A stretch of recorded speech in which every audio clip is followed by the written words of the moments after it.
I will hold you and love you. They can't see what I see. I will embrace you and take care of you. They can't see what I see. You have so much more than eyes can see. They can't see what I see. So take a look in the mirror. Can you see what I see? Hello, my beautiful people, and welcome to my channel, Kimmy's Journey.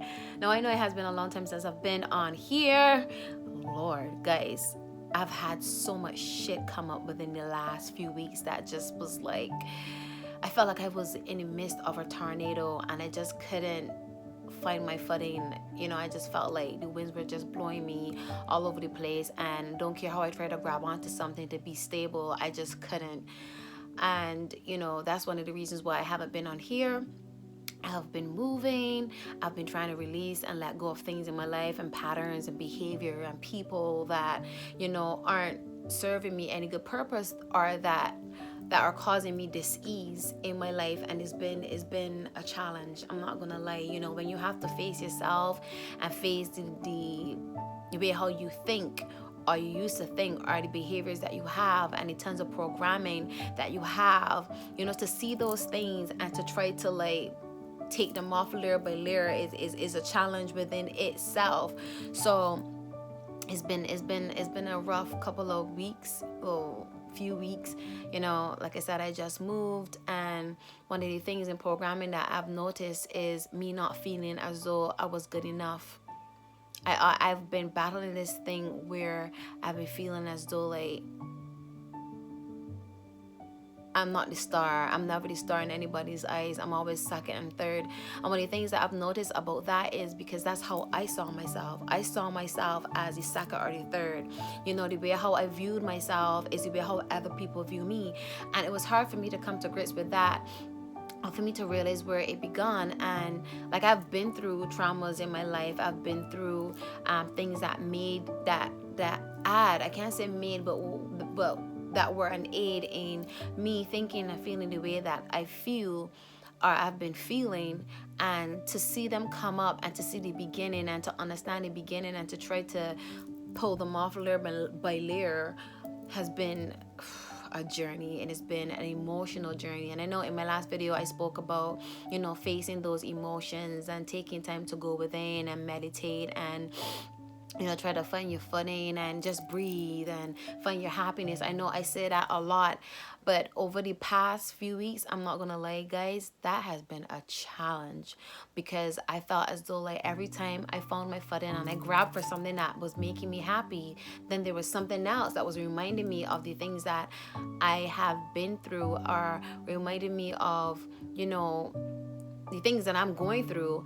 And I had to really put my foot on the brakes major, and just try to deal with it as it come up. And like I said, one of the things that has been constant is me not putting myself first, me not feeling as though no one sees the value in me, no one sees me for who I truly am. Because when people see me, they always just see the physical, and that was a hard thing from a child. That's something that I had to face. So that's one of the traumas that I faced, sexual abuse.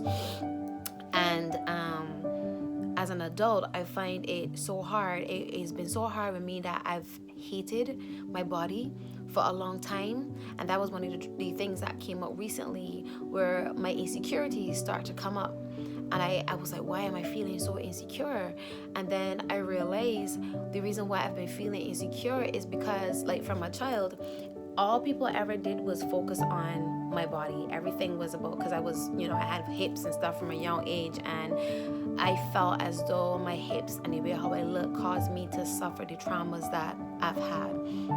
And I hated how I look. I always admire girls who had lighter skin, or who were thinner than I was, and who had curly hair or whatever. Anybody that wasn't me, I admire, and I wanted to be them. And it affected a lot of my relationships too, because even if my boyfriend would say, hey, you're beautiful, or whatever the case may be, I would be like, yeah, right. In the back of my mind, I'm telling myself, he only want me because he's only here because he want to have sex, or he's only here for sex, or whatever the case. It was a is, like I said, it was years and years and years of programming. And then to make matters worse, I went to school at an all-girls school who had the name of Rats. They even had a few songs about us, the Rats, coming. I went to school at Springer Memorial in Barbados. And to make matters worse, we were already seen as the lowest of schools. We were an all-girls school. We had an issue with rat infestation, and they decided to flip it, basically saying that we were, promiscuous. And it started, like, it was very sad to me, because every time a guy saw me, the first they would think is, oh, okay, she's from Springer, she easy. Ooh, look at that body, let me try to get that. And for a long time, it made me really and truly hated how I look. I really hated how I look. And then, in Barbados, if you were of lighter skin, if you had curly hair, if you had pretty eyes, if you were mixed white, if you were from a family who had money, or you went to school at a particular school, then you were deemed automatically as most important. And I didn't have none of that. So for me, I was at the bottom of the food chain, and it made me feel like all I was good for was sex. All people saw in me was sex. And I started to believe that in myself, and I started to really hate my body, and hate where I went to school, and hate my culture, and hate everything about me, because of, how society already viewed me. Guys, my battery died.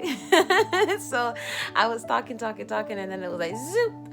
But anyways, I just hope I get the message back down, and I hope that, either way, I can get it edited well enough that the message is still heard. But let me get straight to the point.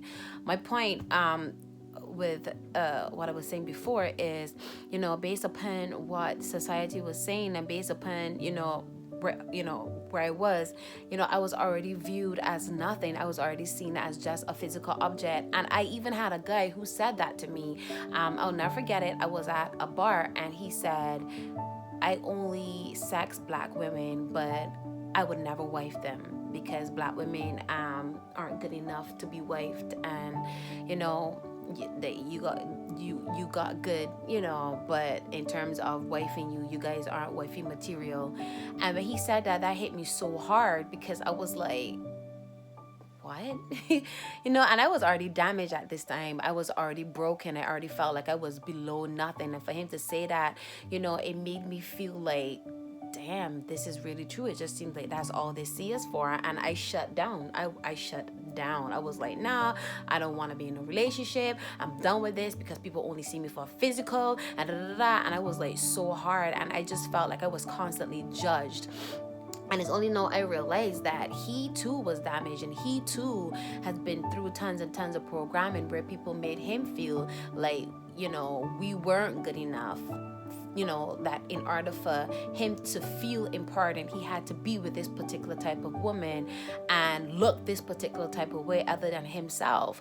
And, it's a hard thing, because you see it on TV, growing up, we had Barbies that had looked a particular way. Like, I remember my family used to call me Madeline Clack Clack. I used to walk around with this little robe tied to the back of my head, blonde, and wear high heels, because I wanted to be everything except, who I was. I didn't want to look like me, because like no one on TV looked like me, and the Barbies didn't look like me, cartoon characters didn't look like me. And when I saw cartoon characters that were supposed to look like me, they were not the prettiest things. And I would hear children at school make fun of them, and it was tons and tons of programming that made me feel as though like I was nothing, and that I was nothing but a second or a third.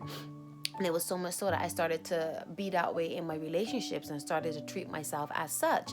And one of the things that I had to learn was the only reason why people see me as a second or a third is because I see myself as a second or a third. The only way that people, and the only reason why people are judging me is because I am allowing them, I'm opening in the gate for them to judge me. Because when you go through life understanding your value, understanding your worth, loving yourself, and putting yourself first, don't care what society thinks or who sees you in whatever way they see you as, it doesn't matter. It really, really, really doesn't matter. So my message today through all of that is to just put yourself first. Take time to understand who you are. Take time to understand why you do the things that you do. Take time to understand where they're coming for. Question why. Why am I doing this? What is causing me to do this?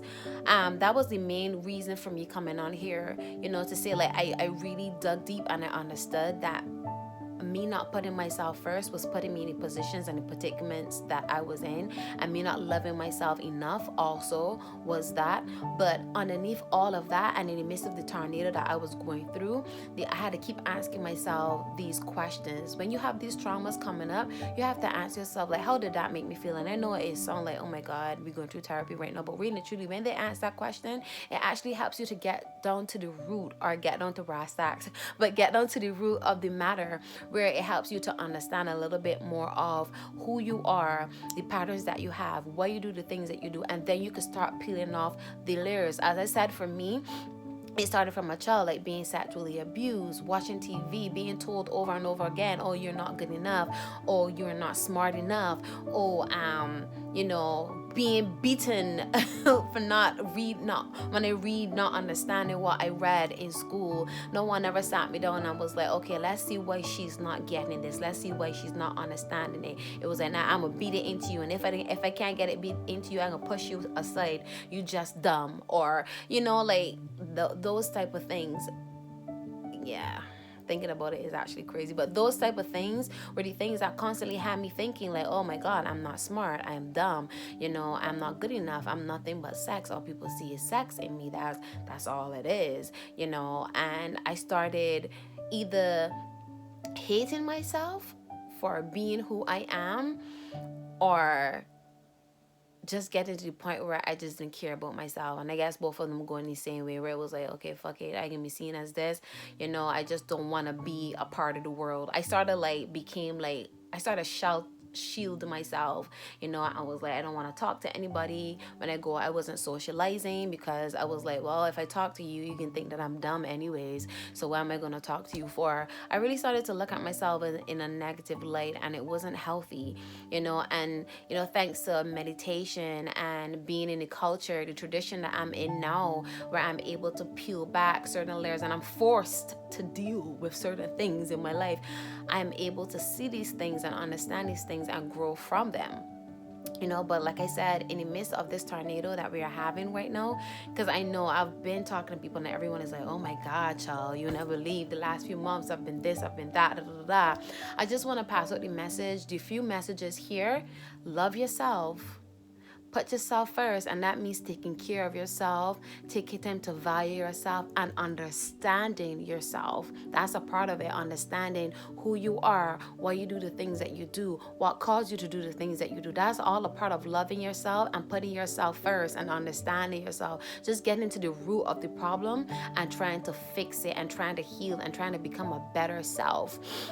So with all that being said, my beautiful people, I'm going to give you some homework, and like I always do throughout this week, anytime you do something or anytime you feel like someone has poked some part of you to bring up something, like pulled out some sort of trauma, or the word is not coming to me right now because I'm tired, but anytime you feel like someone has set something off in you, or a trigger, there you go. Ding, ding, ding, ding.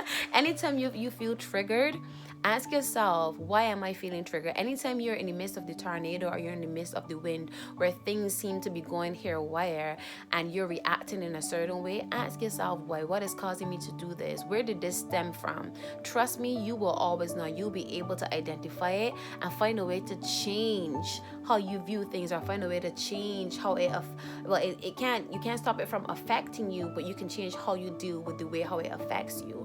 So that is all I'm gonna say, because I have been rambling for a very long time, trying to get these messages out. I hope that it was clear enough. I hope that I've spoken to you in a way, and I hope that I've helped you through this trauma. Like I said, just take the time to love yourself, focus on putting you first and understanding you. This is the time to go within and deal with self. This is the time to understand self. This is the time to really change and let go of the things that are no longer working or serving your purpose. Anything that causes you disease, this is the time, because it is coming up. So when it comes up, figure out where it's coming from. Why is this triggering me? What is causing this?